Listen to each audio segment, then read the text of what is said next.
The Twits by Roald Dahl, chapters 14 through 20. Chapter 14. The House, the Tree, and the Monkey Cage. But that's enough of that. We can't go on forever watching these two disgusting people doing disgusting things to each other. We must get ahead with the story. Here's a picture of what Mr. and Mrs. Twit's house and garden look like. Some house. It looks like a prison.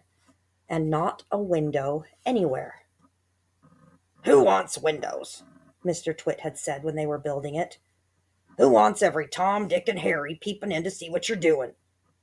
It didn't occur to Mr. Twit that windows were meant mainly for looking out of, not for looking in. And what do you think of that ghastly garden? Mrs. Twit was the gardener. She was very good at growing thistles and stinging nettles. "I always grow plenty of spiky thistles and plenty of stinging nettles," she used to say. "They keep out the nasty, nosy little children." Near the house, you can see Mr. Twit's work shed. To one side, there's a big dead tree. It never has any leaves on it because it's dead. And not far from the tree, you can see the monkey cage. There are 4 monkeys in it. They belong to Mr. Twit. You'll hear about them later. Chapter 15.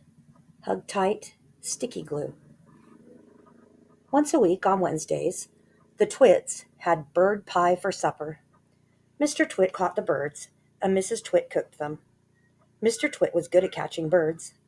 On the day before Bird Pie Day, he would put the ladder up against the big dead tree and climb onto the branches with a bucket of glue and a paintbrush.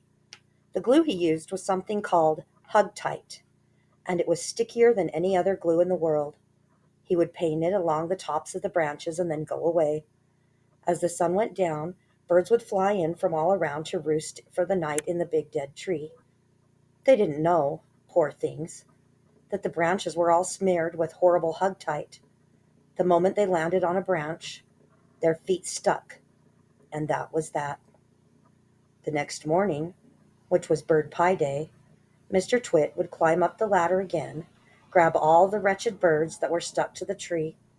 It didn't matter what kind they were: song thrushes, blackbirds, sparrows, crows, little jenny wrens, robins, anything. They went into the pot for Wednesday's bird pie supper. Chapter 16. 4 Sticky Little Boys. On one Tuesday evening, after Mr. Twit had been up the ladder and smeared the tree with Hug Tight, 4 little boys crept into the garden to look at the monkeys. They didn't care about the thistles and the stinging nettles, not when there were monkeys to look at. After a while, they got tired of looking at the monkeys, so they explored further into the garden and found the ladder leaning against the big dead tree. They decided to climb it just for fun. There's nothing wrong with that. The next morning, when Mr. Twit went out to collect the birds, he found 4 miserable little boys sitting in the tree, stuck as tight as could be by the seats of their pants to the branches. There were no birds, because the presence of the boys had scared them away. Mr. Twit was furious. "Well, as there are no birds for my pie tonight," he shouted, "then it'll have to be boys instead." He started to climb the ladder. "Boy pie might be better than bird pie," he went on, grinning horribly. "More meat, and not so many tiny little bones." The boys were terrified. "He's going to boil us," cried one of them. "He'll stew us alive," wailed the second one. "He'll cook us with carrots," cried the third. But the fourth little boy, who had more sense than the others, whispered, "Listen, I've just had an idea. We are only stuck by the seats of our pants. So, quick, unbutton your pants and slip out of them and fall to the ground." Mr. Twit had reached the top of the ladder and was just about to make a grab for the nearest boy when they all of a sudden tumbled out of the tree and ran for home, with their naked bottoms winking at the sun. Chapter 17. The Great Upside-Down Monkey Circus. Now for the monkeys. The 4 monkeys in the cage in the garden were all one family. They were Mugglewump and his wife and their 2 small children. But what on earth were Mr. and Mrs. Twit doing with monkeys in their garden? Well, in the old days, they had both worked at a circus as monkey trainers. They used to teach monkeys to do tricks, and to dress up in human clothes, and to smoke pipes, and all the rest of that nonsense. Today, although they were retired, Mr. Twit still wanted to train monkeys. It was his dream that one day he would own the very first great upside-down monkey circus in the world. That meant that the monkeys had to do everything upside down. They had to dance upside down, on their hands with their feet in the air. They had to play football upside down. They had to balance on top of each other upside down, with Mugglewump at the bottom and the smallest baby monkey up at the very top. They even had to eat and drink upside down. And that was not an easy thing to do because the food and water had to go up your throat instead of down. In fact, it is almost impossible. But the monkeys simply had to do it, otherwise they got nothing. All this sounds pretty silly to you and me. It sounded pretty silly to the monkeys, too.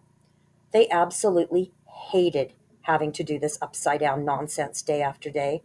It made them giddy standing on their head for hours on end. Sometimes the two small monkey children would faint with so much blood going to their heads.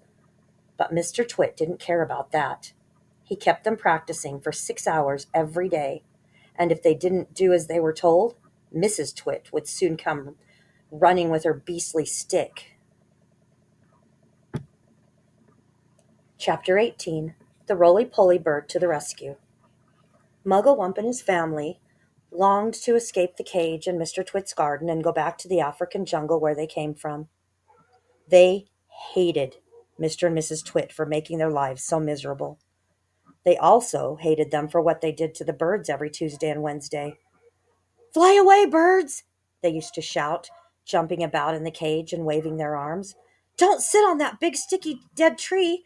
It's been smeared with sticky glue. Go sit somewhere else." But these were English birds, and they didn't understand the weird African language the monkeys spoke. So they took no notice and went on using the big dead tree and getting caught for Mrs. Twit's bird pie. Then, one day, a truly magnificent bird flew down out of the sky and landed on the monkey cage. "Good heavens!" cried all the monkeys together. "It's the roly-poly bird!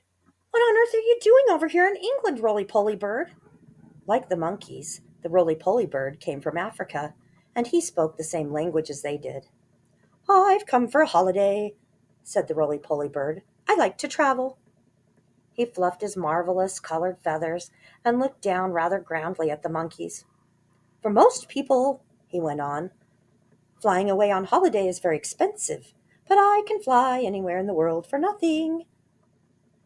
"Do you know how to talk to these English birds?" Mugglewump asked him. "Of course I do," said the roly-poly bird. "It's no good going to a country and not knowing the language." "Then we must hurry," said Mugglewump. "Today is Tuesday, and over there you can already see the revolting Mr. Twit up the ladder, painting the sticky glue on all the branches of the big dead tree. This evening, when the birds come to roost, you must warn them not to perch on that tree, or they'll be made into bird pie." That evening, the roly-poly bird flew around and around the big dead tree, singing out, "There's sticky stuff all over the tree. If you land on the branches, you'll never get free. So fly away, stay up high, or you'll finish up tomorrow in a hot bird pie." Chapter 19. No bird pie for Mr. Twit. The next morning, when Mr. Twit came out with his huge basket to snatch all the birds from the big dead tree, there wasn't a single one on it. They were all sitting on top of the monkey cage. The roly-poly bird was there as well, and Mugglewump and his family were inside the cage, and the whole lot of them were laughing at Mr. Twit. Chapter 20. Still no bird pie for Mr. Twit. Mr. Twit wasn't going to wait another week for his bird pie supper. He loved bird pie. It was his favorite meal. So that very same day, he went after the birds again. This time, he smeared all the top bars of the monkey cage with sticky glue, as well as the branches of the big dead tree. "Now I'll get you," he said, "whichever one you sit on."